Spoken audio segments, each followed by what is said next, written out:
Bienvenidos. Hace 2 semanas votó el Ecuador y hoy han transcurrido 14 días desde entonces, la última fecha para los técnicos y conocedores de campañas para resetearse, para terminar de evaluar, no solamente con hipótesis, sino con investigación, con ciencia, con técnica, por qué se dieron los resultados, que no fueron ni los que esperaba el novoísmo, llegaron hasta hablar de la posibilidad de ganar en primera vuelta o incluso ganar con más holgura, pero tampoco los que empezaba o planeaba el correísmo, que hablaron de una cosa similar, ganar en primera vuelta, o de una diferencia de 4 o 5 que les daban sus encuestas, para no hablar de que ese día, como lo he dicho en varias ocasiones, Virgilio Hernández le dijo a un reportero de Teleamazonas, Fausto Yepes, que su exit poll los daba vencedores por muy largo, y su control electoral también.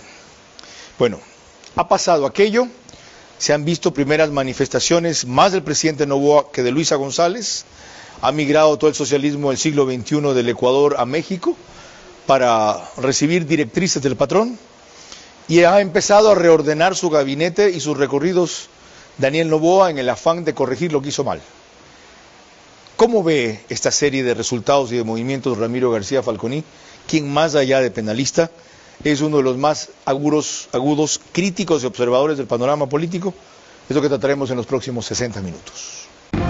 Vera a su manera. Llega gracias al auspicio de...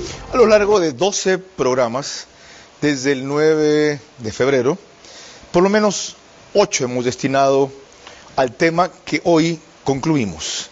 Analizar, como le hemos denominado este día, los votos.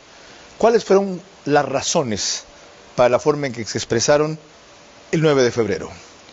¿Y cuáles son los motivos por los cuales pueden captar los finalistas de esta segunda vuelta el 13 de abril?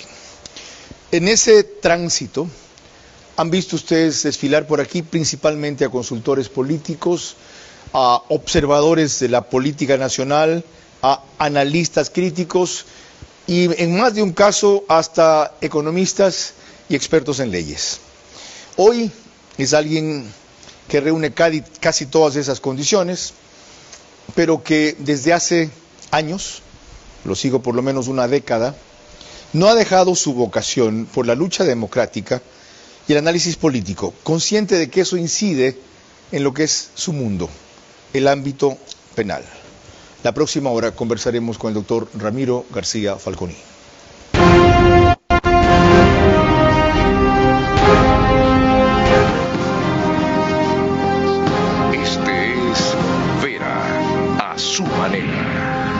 Un comunicador que desde 1975 ha sacudido la televisión con formatos y estilos polémicos, sin ocultar sus simpatías ni jactarse de objetividad, pues el periodismo de opinión siempre asume una posición.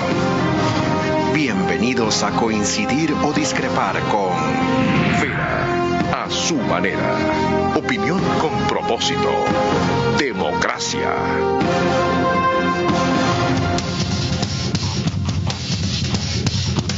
No tomo más tiempo en la introducción del tema y mucho menos de la presentación del invitado, suficientemente conocido y respetado. Doctor Ramiro García Falconi, empecemos con su respuesta a estas 2 interrogantes, que luego iremos desagregando y desarrollando. ¿Por qué la expresión de los votos, como finalmente terminaron el 9 de febrero, de dónde vienen, por qué se dieron, en fin, y cuáles podrían captar de los que están en pelea los finalistas? Gracias por la invitación, Carlos. Un saludo para todos los televidentes. Mire, yo creo que la votación de cada uno de los finalistas es la expresión, por un lado, de un voto de sustento, de un voto de apoyo, y por otro lado, de un voto de rechazo al otro candidato. Y esto no es un tema menor. Es decir, Noboa en 14 meses ya ha generado un voto de rechazo propio, importante además. ¿Que hay un antinoboísmo inclusive? Hay un antinoboísmo como hay un anticorreísmo. Más que un anti-Luisa, porque realmente la figura de Luisa no se la ve, a Luisa no se la ve como la candidata, el candidato es Correa.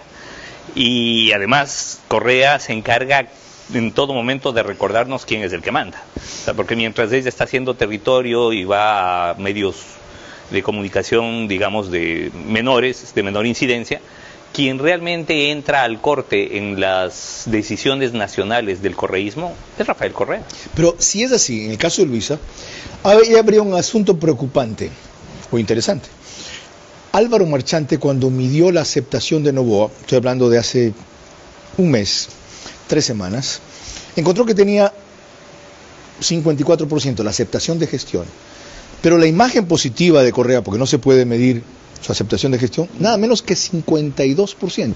Si él es el candidato, él cayó de 52 a 44. Mire, a ver, sí y no. Primero, el candidato en fin, no es Correa. Si Correa estuviera en la papeleta, podríamos cuantificar el tema. Ahora, evidentemente... Acabo de decir que el candidato es Correa, sí, que Luisa solo hace un papel secundario. De acuerdo, ¿por quién votó la gente? ¿Por Correa sí o por Correa no? Sí, en el imaginario de mucha gente, Correa está todavía presente como candidato.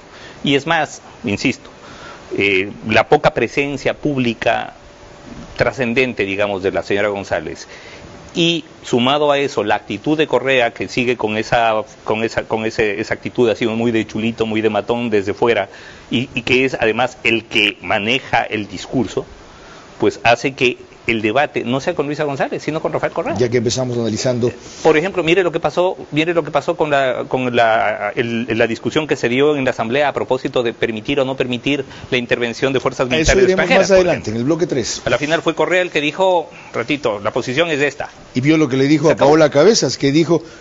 No nos oponemos, pero primero quisiéramos conocer cuál es el contenido de la propuesta. El otro, claro, tirón de orejas y enseguida pues a poner los puntos claros de lo que él considera. Punto. El mensaje de fondo, más allá del tema, era: yo sigo poniendo las órdenes acá. Ya que hemos empezado así, analizaremos primero el fenómeno de la votación de Luisa González.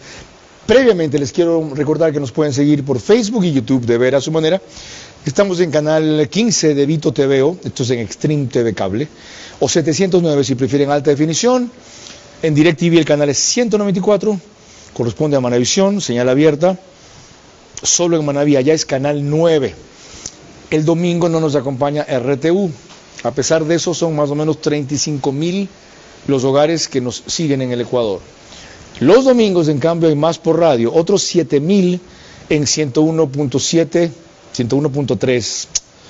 Radio Centro, en audio y en imagen para sus plataformas digitales. Candela con K, la gente sabe en memoria eso, me dice tu Candela con K. 89.3 FM en Puerto Viejo, desde Puerto Viejo para todo Manaví. En Riobamba, La Bonita, el centro del país, también 89.3 FM. Desde allí para Chimborazo, Cotopaxi y Tungurahua. Y en Quito, 101.7 FM, es así, Radio Sucesos. Líder en información en la capital de la República, deja el celular. Gracias. Es compulsivo usted, deja el celular. A mí también me desconcentra. Tenía un par de datos. Pero no tenía un par de datos. No me haga hablar, perdóneme. Risas aparte. Disculpen la confianza con que trato a este maestro. Alguna vez inclusive tuve problemas en el ámbito penal. Tuvo la gentileza de defenderme, asesorarme a cambio de un gracias. Y allí también, ¿por qué tanta gratitud y respeto? Volviendo a estos dos detalles, el viernes me equivoqué, dije que debate en Radio Sucesos era de 9 a 11 en Quito, no, ayer estuve ahí, es de 13:30 a 15:30, y la verdad es de comunal la sintonía. Mi otra equivocación del viernes fue que hablé de Radio Activa, cuando cité lo de Antonio Tramontana, es Radio Águila de Guayaquil. Perdonen. Aclarado esto, el sábado le dijo sobre lo que estamos hablando lo siguiente Santiago Basabe a Jorge Ortiz en su programa de FM Mundo Decisiones. Ese 10%, por ejemplo, que sube Luisa, ¿qué está relacionado con eso? Ese 10% que sube del 35 al 45, no es que el correísmo se ha incrementado. No, me parece que esa es una lectura errónea. Rompió su umbral y creció. No creo que es eso. Es 10% de gente que no está de acuerdo con el correísmo, que nunca votaría por el correísmo, pero que cree que Noboa es aún peor. Eso me parece muy grave. Y 10%... ¿Por qué puede pensar que es aún peor? Porque el gobierno ha sido muy errático. Porque el gobierno me parece que ha sido muy errático, al punto que hay gente, insisto, que ha preferido votar por Luisa González siendo muy distante del correísmo. Yo sé que usted comparte las críticas y aún en temas más graves al gobierno, pero mi pregunta es, ¿comparte o no la interpretación de Santiago Basabe de por qué se dio ese salto en Luisa? Concuerdo plenamente, es lo que decía en la primera parte de mi intervención. ¿Se ha gestado un antinovoísmo en su primer año? Más que se ha gestado, yo creo que el propio presidente ha generado un antinovoísmo. ¿Qué es lo que ha alimentado eso? Varios factores. Por un lado, una gestión deficiente en algunos temas, sobre todo el tema energético y el tema de seguridad ciudadana. Hasta ahora seguimos preguntándonos qué mismo es el famoso plan Fénix, ¿no? Pero por otro lado también vemos una actitud muy autoritaria de parte del gobierno. En cosas como estas broncas innecesarias contra la vicepresidenta, contra los Topic y Telconet, contra el alcalde de Guayaquil. Es decir, se abre una cantidad de frentes innecesarios en los peores momentos posibles. ¿Y por qué él no escucha las críticas que en ese sentido desde hace rato o las advertencias le han formulado? ¿Por qué insiste en esa línea? Le gusta a la gente que le dice amén a todo. Es decir, estamos frente a un joven que toda la vida ha estado acostumbrado a dirigir, a mandar y a que nadie le replique. Es decir, ya se contaminó del mal de los presidentes, que era el de los Césares en Roma. Pero que aparte... Mira, eres humano, ¡ey! Pero por lo menos los Césares tenían el buen criterio de rodearse de gente con experiencia y que conocía. Este señor se ha rodeado en mucho de gente que su primer empleo ha sido de ministro. Bueno, más claro no canta un gallo, sigamos. Veamos. Entonces, aparte de que no tiene mucha predisposición de escuchar, tampoco tiene mucho a quien escuchar alrededor. En el último bloque le preguntaré algo sobre la vicepresidenta, que tengo tanto que preguntarle. Y agradezco la brevedad de Ramiro García Falcón y lo telegráfico. Otra definición quiero pedirle sobre lo mismo que le pregunté a Antonio Tramontana aquí el viernes. ¿Parten más o menos con el mismo voto que tienen y lo que hay que conquistar es el 6%? ¿O tienen que conquistar un voto que han perdido de alguna manera? Primera semana después de las elecciones. Free, tema libre. Segunda semana que es esta, crecimiento de un estratega para una campaña, 1% por lo apretado por semana. Eso equivale a 15.000 votos por día que hay que conquistar y el equipo tiene que ir a 15.000 votos. Gap o brecha de eso, 1%. Margen de error más o menos 1.2. Estoy claro. Búsquelo. Para eso, que presuponía 6 puntos en total al final de la campaña, ¿no es mejor apuntar a obtener 10 como un colchón o margen de diferencia, o para entender que ya no estás en 44, estás en 42 y que otro sector no está en 44, está en 46? Yo diría que si usted es un buen estratega y su pregunta es muy buena, yo diría que si lo contratan, ponen los márgenes. Más 5 tanto, más 10 tanto, tanto y se acabó.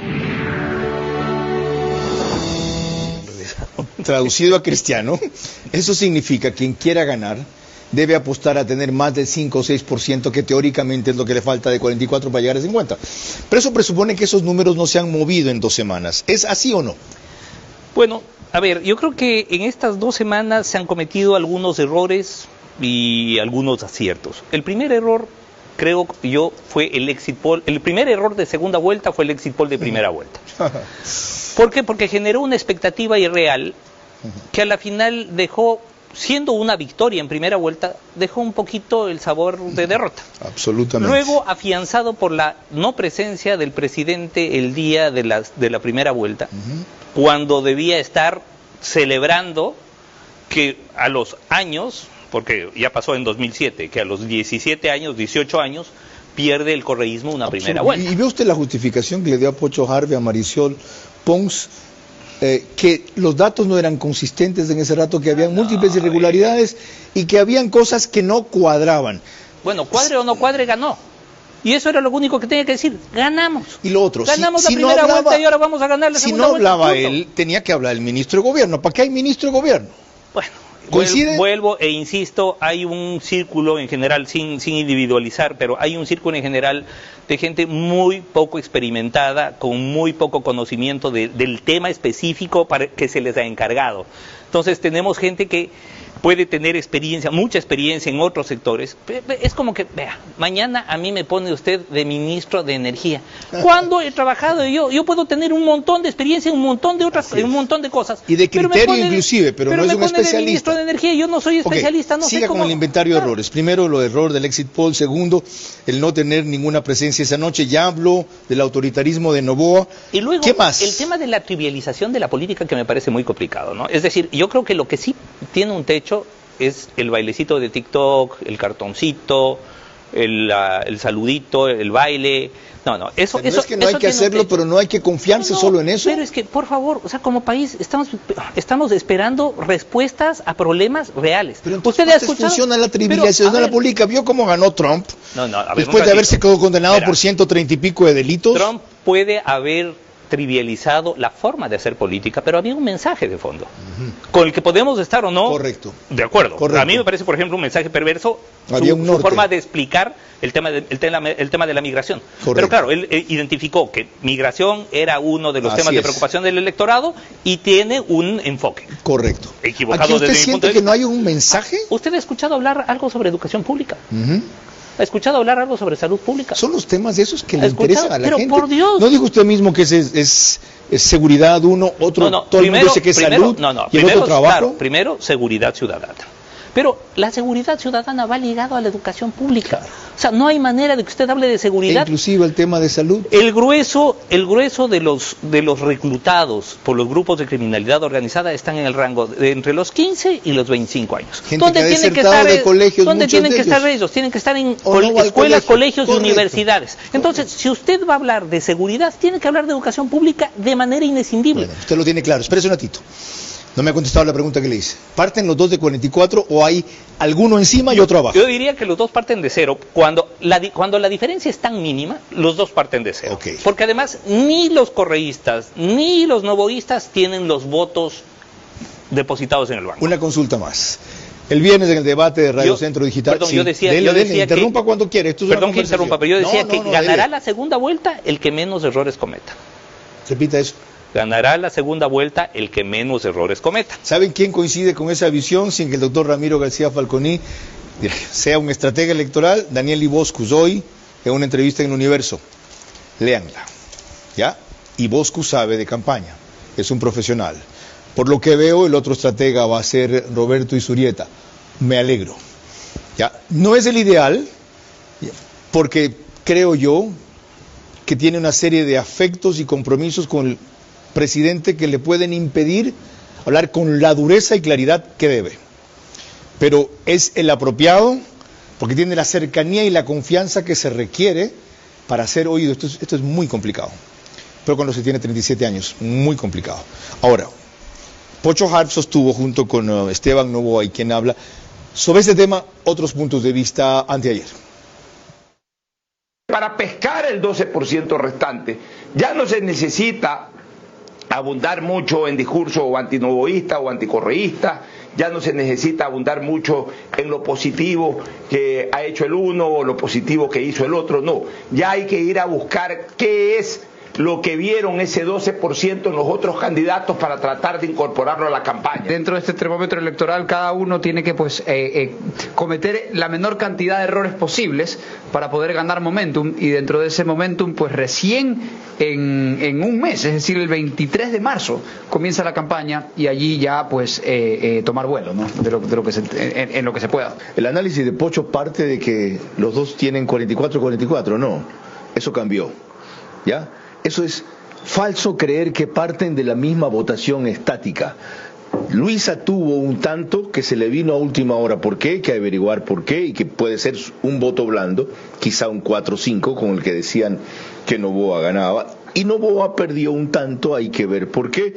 Ya han comenzado a revelar que una de las fallas fue del Consejo Nacional Electoral, pero no van más allá porque no tienen y no hicieron un buen control electoral. Mi opinión en ese sentido, y más la han escuchado ustedes a lo largo de 2 semanas. Me interesa el doctor Ramiro García Falconi, partiendo de lo primero que analizaba Pocho Harp. ¿Cómo deben ir tras ese 12% según restante? Porque él parte de que 44, 88, hay 12 que pelear.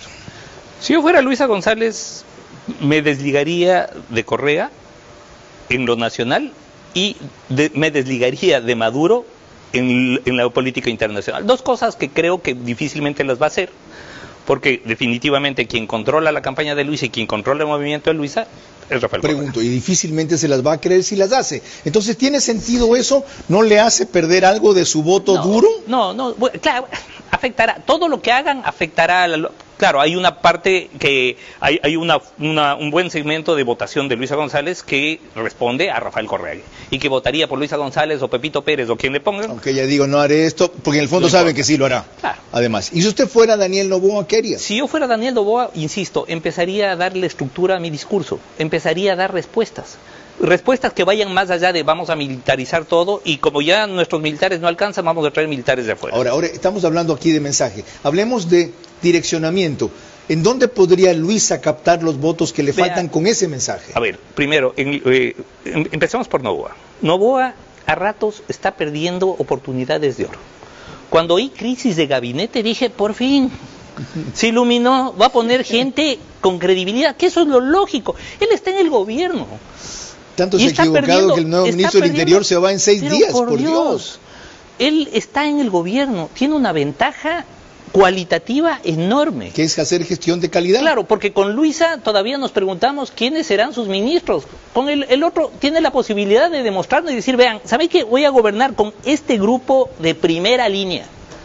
Donde no va a ser, claro, la compañera que estaba en el Ministerio de Ambiente y que era mi primer empleo, ministra. No. Ahora va a ser gente buena, gente con experiencia. Tiene la posibilidad de oro. Se manda una crisis de gabinete y la hace peor. Pone a un abogado como ministro de salud, cosa que a mucha gente de los médicos ha molestado, etcétera. Pero explique por qué. Pero además, pero explique por qué. Es un experto en manejo de clínicas. Es un experto en manejo de clínicas, sí, pero a ver, ok, listo. Y de clínicas privadas. Ok, explique qué es lo que va a hacer con la salud pública, qué es lo que nos interesa a la mayoría. ¿Y a dónde iría con ese mensaje a quienes no tenemos un seguro privado y a quienes no podemos ir a un hospital privado a pagar una barbaridad de plata que cuesta enfermarse aquí en el Ecuador? Ahí hay dos sectores, pueblo, que le interesa el servicio de los hospitales públicos, y clase media. ¿Ya no jóvenes? Mire, estamos en un momento en donde ya no estamos discutiendo si el Teodoro Maldonado tiene o no tiene insumos, sino si está o no está en manos de los tiguerones. Por favor. Dios santo, ya ven por qué lo invité, o sea, en breve más, con Ramiro García Falconi. Claro, casi me voy al maestro de Ramiro Larrea. Un gusto que me confunda. Fue presidente de la Comisión Anticorrupción. Sí, señor maestro. Enseguida más. Derrotar al socialismo del siglo XXI requiere corregir los mayores errores del gobierno en estas 6 semanas y probar que puede levantar al país con propuestas seductoras antes que destructoras. Les recuerdo que esta escarapela o botón en mi solapa obedece a la campaña Sin donantes no hay trasplantes que impulsa la doctora Mónica Gilbert, cirujana cardiovascular, quien lleva ya más de 40 trasplantes exitosos en 3 meses y necesita subir ese número. Si más de ustedes son en donantes y menos los familiares cuando debe producirse la extracción del órgano, la dificultan por las sensibilidades propias del momento que yo entiendo. Entiendan también que máximo en 4 horas ese corazón debe estar en otra persona para poder dar vida y ser útil el trasplante. Les recuerdo que OnePlus es el canal que reproduce el programa al día siguiente, 6 de la mañana, en horario más cómodo. En Canal 14, el mismo número en las 3 cableras que lo reproducen. Extreme TV Cable, CNT, Claro TV y Zapping, Canal 41. Y el periódico digital Ecuador en Vivo saca un resumen en su página principal de portal de noticias, apenas termina.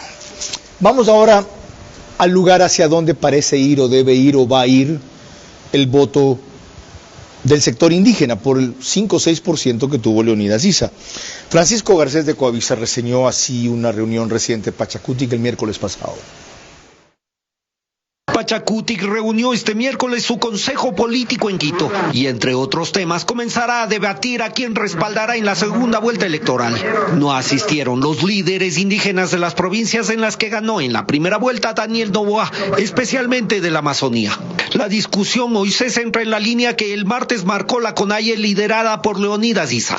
Esa hoja de ruta, como la llaman, es impulsar el fin del extractivismo, fortalecer la educación y salud públicas y elaborar una agenda legislativa con esos fines. Por eso dicen que apoyarán al candidato que se muestre favorable a esa hoja de ruta. Vamos a elegir con quién vamos a luchar en los siguientes meses, en los siguientes años. La línea de Daniel Noboa, desde el día lunes que ganará, si es que gana el 14, listo, él va a ratificar, ¿veis?, con fuerza nuestros territorios. Pero si gana la otra opción, vamos a tener posiblemente 6 meses a un año, un oxígeno donde vamos a anclar los procesos de resistencia social frente al embate que van a imponer las políticas desde la visión de la derecha en el país. Issa no lo dice, pero deja entrever que Luisa González, de llegar a Carondelet, dará a la CONAIE y Pachacutic las mejores condiciones. La discusión pasa también por el futuro de los 9 legisladores de Pachacutic. Ellos saben que esos votos son clave para conformar una mayoría legislativa, sea con González o con Noboa. Eso dependerá de los puestos directivos que les propongan en la Asamblea y de la posibilidad de incluir la agenda de Pachacutic en la del legislativo. Pregunta, ¿qué motivará apoyo del sector indígena o el voto indígena, que no es exactamente el mismo del voto de Leonidas Issa? Pero el voto indígena es un voto bastante orgánico. Es un voto que se debe más que a la agrupación política que lo representa, que sería la CONAIE, incluso Pachacutic, a las organizaciones de base. Y veo que ya empiezan las organizaciones de base, como el MICH, el Movimiento Indígena de Chimborazo, a oponerse a eventuales acuerdos que se puedan llegar con una de las candidaturas. Sobre eso dice usted hoy día, posición coherente del MICH, organización de base súper importante del movimiento indígena, después de una buena participación en las últimas elecciones. ¿Qué sentido tiene jugarse el capital político a cualquiera de las candidaturas? En unas elecciones en las que todos los partidos, que no sean el correísmo y el gobierno, han sido pulverizados, en donde prácticamente ninguno de los partidos tradicionales ha logrado ni siquiera el 1% de votación presidencial. El movimiento indígena mantiene prácticamente intacto su capital político. ¿Qué sentido tiene jugarse ese capital político a ninguno de los dos candidatos? ¿Cómo deberían votar? Sentido. ¿Anular su voto? Mire, yo creo que deberían dejar en libertad para que cada uno de los sectores decida a quién apoya. Con esa advertencia. Pero de ahí tomar una posición específica en favor de cualquiera de los dos candidatos, tomar una posición específica, jugarse el capital político que tanto les ha costado mantener y que otros lo han perdido, no tiene sentido. Siendo así, porque a Issa se lo ve hasta ahora con señales muy claras, más inclinado hacia Luisa González. Bueno, cada cual tiene Saca él semejante votación, él. ¿Y?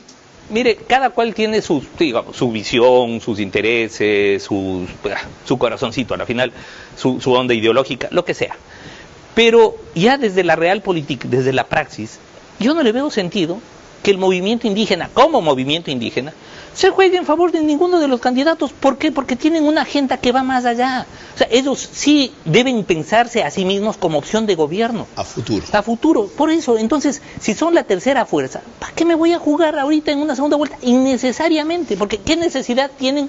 ¿Qué ganan? No, yo la verdad no veo qué ganan. Está muy claro. Voy a dejar, Pedro, fuera lo de Lucía Clavijo que teníamos pendiente de Teleamazonas sobre cómo va el conteo, porque hemos tratado ya ese tema en el primer bloque. Hago aquí una pausa entonces para volver con algo central de esta semana. El pedido de Noboa, que al principio quería topar y ahora puede desarrollar más ampliamente, doctor Ramiro García Falconi. Daniel Noboa, sobre la necesidad de una respuesta transnacional, colaboración y ayuda para un problema transnacional. Derrotar al socialismo del siglo XXI requiere corregir los mayores errores del gobierno en estas 6 semanas y probar que puede levantar al país con propuestas seductoras, antes que destructoras. Ha transcurrido más de la mitad, debería decirse, nos ha volado más de la mitad de este programa que se dedica a analizar los votos, razones de febrero 9 y los motivos para dónde apuntar en abril 13. Macro Digital nos reproduce en Estados Unidos una cablera con gran suscripción de ecuatorianos, 10.000 a 12.000 hogares se conectan el domingo, 15.000 entre semana. Tiene salida también, ya no es vía satélite, sino con una serie de aplicaciones. ¿Cómo se llama esta cuestión? En España, ¿cómo es? De streaming y no hay una cosa más. Roku y toda esa vaina, ¿qué es? ¿Cómo se llama eso? ¿Aplicaciones? Bueno, en Ecuador también sale macrodigital en Loja, Santa Elena, Santo Domingo Los Áchilas, Cumbayá, Pichincha, Galápagos, entre otras jurisdicciones. Este ha sido el tema central de la semana. Vean. Conflicto transnacional, necesitamos respuesta nacional e internacional. Estamos levantando el país que ellos dejaron de rodillas, el país al que convirtieron en cuna del narcotráfico, el que repartieron a las mafias con una falsa noción de soberanía. El tiempo nos ha demostrado que las viejas decisiones solo debilitaron a nuestro país ante las amenazas que hoy no conocen fronteras ni tienen piedad. Desde el gobierno tenemos muy claro el país que queremos. Es momento de la Asamblea Nacional, de una vez por todas, decidir de qué lado de la historia está. ¿Por qué a la Asamblea Nacional? Se le preguntó y él dijo, porque esto debe ser una decisión de país. Operativamente, jurídicamente, no requieren eso, un acuerdo de lazo con el gobierno de Estados Unidos que permite en detalle la intervención e ingreso de tropas, inclusive de los Estados Unidos, con una serie de garantías y privilegios, que fue refrendada por el actual gobierno, además, correcto, en el mes de febrero. El año pasado, ¿verdad? Del año pasado. Me parece que a fines después del conflicto pasado, armado interno. o a inicios. Okay. Sí. ¿Tiene sentido esto en este momento, en esta coyuntura? Claro, el año pasado, yo sigo en 2024, claro. A principios del año pasado. Correcto, después de lo del secuestro de TC, eso. Ajá. ¿Tiene sentido esto ahora? Es decir, el presidente está, a ver, dentro de la estrategia electoral, y volvemos al tema de la segunda. Sí, claro, estamos en esa coyuntura. Dentro de la estrategia electoral, el presidente lo que quiso es orillar a sus contendientes correístas a tomar una posición específica sobre un tema que para el grueso de la población es importante.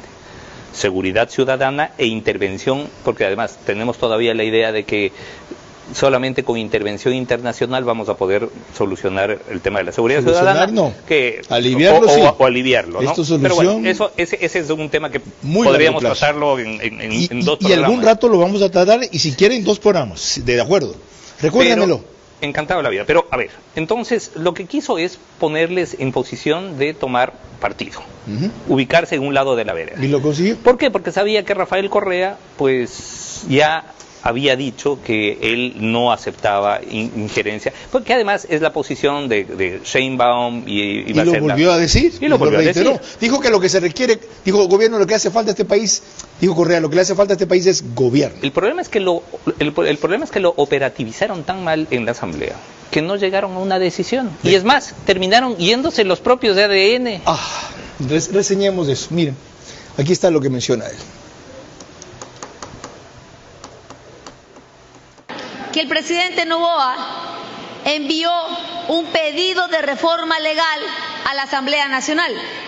Él está pidiendo que se permita que vengan tropas extranjeras, prácticamente personal de seguridad de otros países. Eso está pidiendo. ¿Qué hay atrás de esas palabras, de ese pedido, de ese documento enviado a la Asamblea Nacional? Hay un reconocimiento que no existe su plan Fénix, pero también está reconociendo que él, como comandante en jefe de las Fuerzas Armadas, ha fracasado.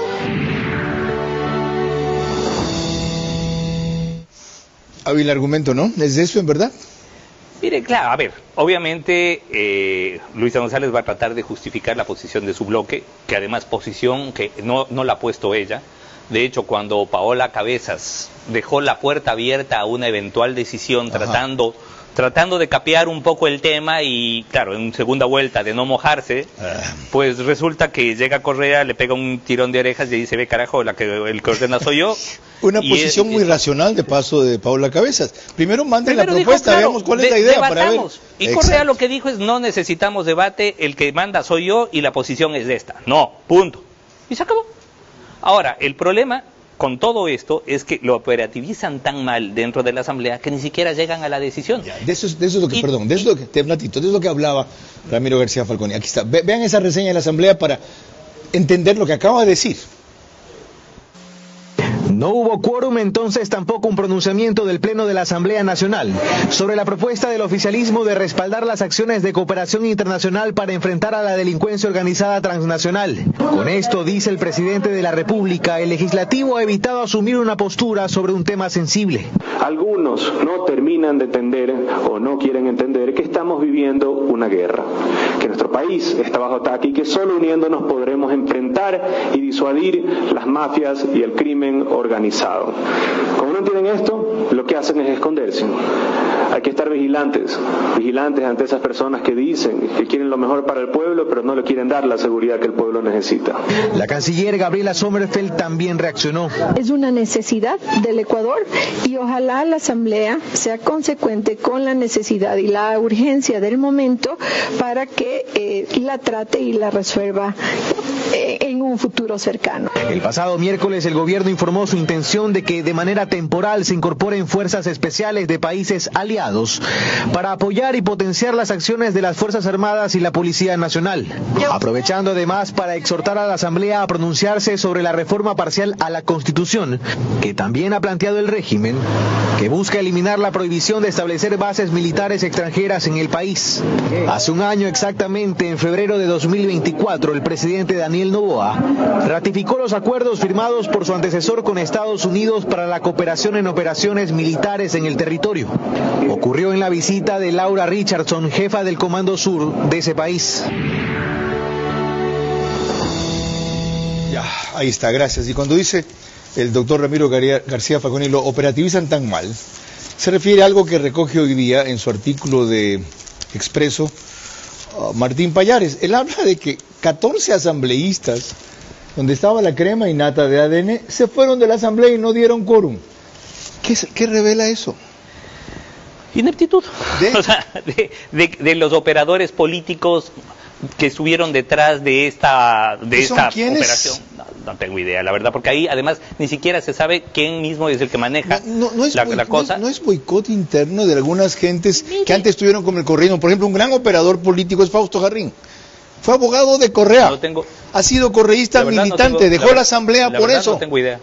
No tengo idea de quién esté detrás de esto, pero en todo caso, hay un ministerio de gobierno, hay un ministerio del interior, hay secretarías de la presidencia, hay un montón de estructuras netamente políticas que deberían ser quienes instrumenten esto, que por lo menos tengan control de lo que hace su bloque, y una mínima hoja de ruta, decir, bueno, a ver, vamos a plantear esta propuesta, que además es una propuesta innecesaria, porque después de lo que acabamos de ver, este es un acuerdo con los Estados Unidos que fue refrendado por el actual gobierno y que que tuvo inclusive dictamen de corte y que no necesita veña de la Asamblea. Entonces, los correctivos están muy claros. Y eso llevó a que inclusive asambleístas que no son del correísmo digan, nosotros no vamos a votar por esto porque no es necesario, como Ana Galarza, por ejemplo. Correcto. Los correctivos están muy claros y las razones también.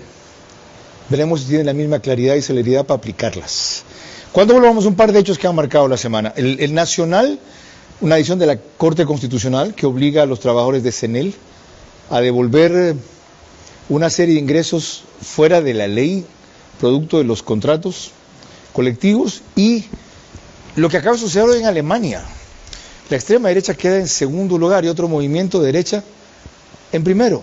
¿Qué avisora eso? Lo pregunto porque nuestro invitado sigue mucho ese tema, habla alemán muy bien y tiene una anticipación de lo que puede darse si ustedes ven su cuenta de X. Derrotar al socialismo del siglo XXI requiere corregir los mayores errores del gobierno en estas 6 semanas y probar que puede levantar al país con propuestas seductoras antes que destructoras. Les recuerdo que emitimos desde los estudios de Canal 24/7, en los cuales cumplimos un año, el 22 de marzo. Lo pueden ver en Extreme TV Cable, que es Canal 3, en Claro TV 9, en Divinet 12 y en el Canal 99 en Data Televisión y Haz Televisión. Mencioné ya la decisión de la Corte Constitucional sobre lo que tienen que devolver los trabajadores de CENEL, y en un pronunciamiento en su cuenta de X dijo usted, en resumen, que usted siempre ha estado a favor de los derechos de los trabajadores, sin duda, Pero que aquí no había eso. ¿Qué es lo que hay entonces? Aquí hubo una distorsión de una acción de protección, de una garantía jurisdiccional de derechos constitucionales. La presentaron en Pueblo Viejo, es decir, todo esto coincidió, usted recordará, con toda esta feria que se dio de acciones constitucionales locas, de habeas corpus en favor de narcos, es decir, cuando parecía que toda nuestra justicia se había vuelto loca. Bueno, pues se les ocurrió a los directivos de los trabajadores del CNEL presentar una acción de protección en Los Ríos, en Pueblo Viejo. ¿Por qué en Pueblo Viejo? Rompiendo toda norma de jurisdicción. ¿Cuál es la repercusión de ese dictamen de la Corte Constitucional? ¿No le va a echar encima a los sindicatos públicos contrato colectivo, al gobierno? No, a ver, ¿qué era lo que pidieron ellos? Lo que pidieron ellos básicamente era que a los funcionarios públicos se les dé los mismos beneficios del contrato colectivo, lo cual no tiene ningún sentido, porque el funcionario público no está amparado por contratos colectivos. ¿Entienden eso los afectados? Entonces, no, pues, a ver, es que las grandes víctimas son los propios trabajadores de CNEL, porque además detrás de todo esto hubo un manejo absolutamente corrupto. Eso, usted dijo que les cobraron una comisión los dirigentes sindicales. Porque además les cobraron vía roles. Ahí la trazabilidad es facilita. Averigüen cuánto les descontaron, cuánto pagaron cada uno de los trabajadores de CNEL a los directivos, bajo el cuento de que este tema que nos trae tantos beneficios también tienen sus costos. ¿Qué era lo que estaban diciendo con esos costos? Costos de corrupción. ¿Consta eso? ¿Es detectar? ¿Tiene trazabilidad? Pero eso como usted facilísimo. Dice? Ahora, facilísimo, porque les descontaron a ellos. Ahora, el problema es que a los pobres trabajadores del sector eléctrico, les va a tocar devolver el 100% de lo que recibieron indebidamente. ¿Y les van a descontar cuotas por meses? Y les van a ¿Deben empezar a hacer al gobierno? La sentencia, bueno, entiendo que ya está. La ministra de Trabajo dijo que sí. Pero es que no hay forma de decir que no, porque no es decisión del gobierno, es una decisión de la Corte Constitucional. Un detalle más aquí, perdón. Es decir, si usted, mire, si hay algún funcionario del CNEL que se opone a que se haga estos cobros, puede ser destituido por la Corte Constitucional y glosado por la Contraloría. El concurso para fiscal está parado, y usted en una de sus declaraciones que he revisado antes, advertí algo que en este dato se me traspapeló, sobre el riesgo que existe partiendo del cambio de la composición del CPCCS. Ahora que el CPCCS tiene una mayoría, por lo pronto, no correísta, ¿qué debe hacer? Mire, yo creo que en ese concurso lo primero que deberían hacer es reformar el reglamento. Es un Todavía una vez más. Es un reglamento pésimo, no darlo por hecho. Es decir, tiene la vara muy bajita, y eso permite demasiada subjetividad a la hora de seleccionar el nuevo fiscal. Qué bien. ¿Verdad? Para ponerlo en términos de fútbol que a todos nos gusta. Si voy a escoger el centro delantero de la selección y pongo como requisito que haya jugado en ligas barriales, que haya quedado por lo menos goleador de una liga barrial. A alguien, pues. Entonces, claro, pero si yo digo que haya jugado en una de las 3 grandes ligas del mundo, que haya sido titular durante los 2 últimos años y que haya marcado tal número de goles en la liga top en la que está jugando. Por supuesto que voy a tener solo 2, 3 candidatos, pero buenos. ¿Ve usted que la nueva mayoría pueda hacer eso? Pero por supuesto, la mayoría, bastaría con que alguno de los consejeros mocione una reforma al reglamento y que se reforme y que pongan estándares altos, pongan la vara a 2 metros, para que sean los mejores, porque mire... Otra pregunta, perdón, Tita, ya que se mete en eso. Si ponen la vara a 2 metros y deben ser los mejores, ¿usted participaría? Como miembro de la comisión de selección, sí, por supuesto. ¿No como candidato a fiscal? No, yo estoy en la academia muy bien, vea, Carlos, déjeme nomás ahí quietito. Ok. Pero lo que le digo es, a ver, el tema de la fiscalía se ha convertido ya en un tema de supervivencia estatal. Ahí nos estamos jugando el Estado constitucional de derecho. ¿A ese extremo? A ese extremo. ¿Por qué? Porque es el depositario de la actividad penal, es quien tiene la iniciativa penal, en un país que ha sido cooptado por el narcotráfico. Encuentro la declaración de... Ya vimos con Wilman Terán qué pasa cuando la justicia cae en manos del crimen organizado. Imagínese un Wilman Terán de fiscal. Encuentro la declaración que hizo el martes 4 de julio del 2022 Ramiro García Falconi vinculado con esto. Dice: si bien la destituyen, los actos judiciales quedan en firme respecto a la fiscal cuando se estaba discutiendo esa eventualidad. Y añade, ellos buscan crear un marco para el recurso de revisión que pretenden plantear el correísmo. Para esto obviamente necesitan un fiscal que les haga una segunda voz, y por supuesto Diana Salazar no se prestará para esto. ¿Están atrás de esto? ¿Siguen atrás de esto? A ver, el objetivo fundamental del correísmo, más allá de ganar la presidencia o no, es licuar la responsabilidad penal de su líder propio. ¿Ayuda para eso ganar la presidencia? Por supuesto, por supuesto, porque tienen el poder, y al tener el poder tienen la posibilidad de negociar mejor con los del Consejo de Participación, de negociar o presionar o extorsionar a los vocales, a los consejeros del Consejo de Participación Ciudadana, y a través de eso incidir en las designaciones. ¿Cuándo volvamos lo último que les dije que pero sin ser poder? Usted vio cómo a través de la Liga Azul trataron de manipular todos los procesos terminan el proceso y ponernos un superintendente de bancos al que les daba la gana. Cuando volvamos, una brevísima opinión sobre un tema que les recomiendo leer en su cuenta de X hoy día. Él dice que lo que ocurrió en las elecciones de Alemania se parece a lo que ocurrió en el 33 cuando el nazismo comenzó a venir. Ya van a ver por qué. Derrotar al socialismo del siglo XXI requiere corregir los mayores errores del gobierno en estas 6 semanas y probar que puede levantar al país con propuestas seductoras antes que destructoras. Y aquí está lo que les citaba, dice el doctor Ramiro García Falconi: las elecciones de hoy en Alemania son de enorme importancia, podrían cambiar el futuro de Europa y el mundo, para bien o para mal. Luego de casi un siglo, la extrema derecha será nuevamente la segunda fuerza electoral. La pregunta es si la derecha CDU pactará con la extrema derecha AfD, como sucedió en 1933, y qué posibilidad que Hitler se convierta en Reichskanzler de Alemania, canciller de Alemania significa eso, y un año después en el líder supremo del país. ¿Dónde saca eso? A ver, en el 33, una Alemania sumida en una crisis económica, entonces por efecto de la firma del Tratado de Versalles, después de la Primera Guerra Mundial, pues con mucho descontento social, cayó seducida por un discurso antimigrante, antijudío en ese momento, del Partido Nacional Socialista Alemán, que quedó segundo en esas elecciones, y pactó con los que quedaron primeros para poder conformar un gobierno. Y de esa manera Hitler se convirtió en el Reichskanzler, mientras Otto von Bismarck era pero un año después se muere él y pasa Hitler a ser... Bien dice usted, en 1933. El mundo no ha evolucionado y ha aprendido desde entonces. Pero Alemania no es democrática, no se unificó Alemania. Mire, un país al que conozco tanto, en el que he tenido el gusto de vivir, y en el que, claro, el tema nacionalista se convirtió casi en un tabú. Me parece de locos que ahora vuelva a caer en lo mismo, porque resulta que Allianz für Deutschland, la AfD, termina montada en el mismo discurso del 33 del Partido Nacional Socialista. ¿Qué es lo que están diciendo, por ejemplo, ellos? Que debería deportarse a nacionales alemanes que nacieron ahí, pero que hubieran sido hijos de migrantes. Entonces, ¿cuál es el criterio de deportación? Criterios raciales. El mismo criterio de Trump, además.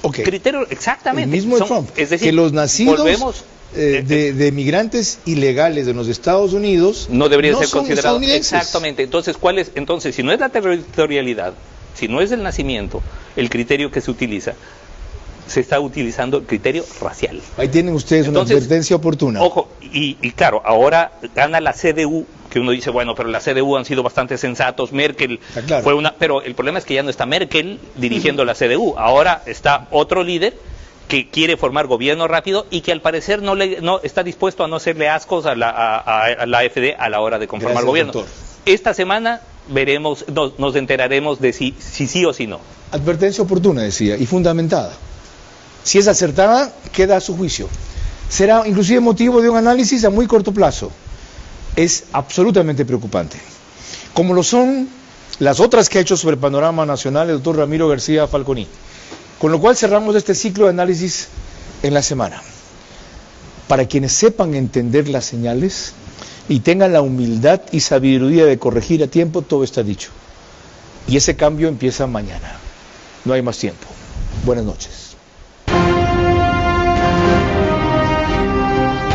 Era a su manera. llegó gracias al auspicio de